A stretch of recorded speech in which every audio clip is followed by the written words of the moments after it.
పుసుక్కుని అనేస్తారు శివుడు హిందువుల దేవుడండి అని. శివుడికి మతం ఏంటి? ఉంటాకి బ్రహ్మాండమైన వెండికొండ కైలాసం ఉంది, కానీ కాటివాకటి కూర్చొని ఆత్మలకు ఆత్మశాంతి కల్పించే గొప్ప యోగి ఆయన.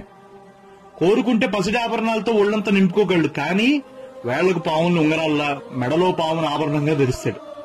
అనుకుంటే ఒళ్లంతా సుగంధ ద్రవ్యాలు పూసుకోగలడు, కానీ విభూది ధరిస్తాడు.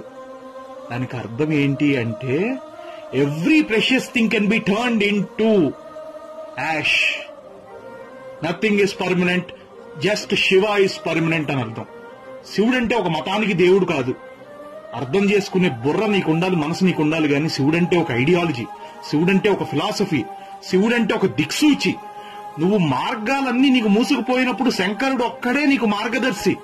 అందుకే ఆయన దిక్సూచి, ఆయన మాత్రమే దారి చూపించగలడు. శివుణ్ణి ఈ మతం వాళ్ళు కొలవాలి, ఆ మతం వాళ్ళు కొలవాలి కాదు. ఎవరు ప్రేమగా పిలిచినా ఆయన పలుకుతాడు. నీకు కష్టం ఉన్నప్పుడు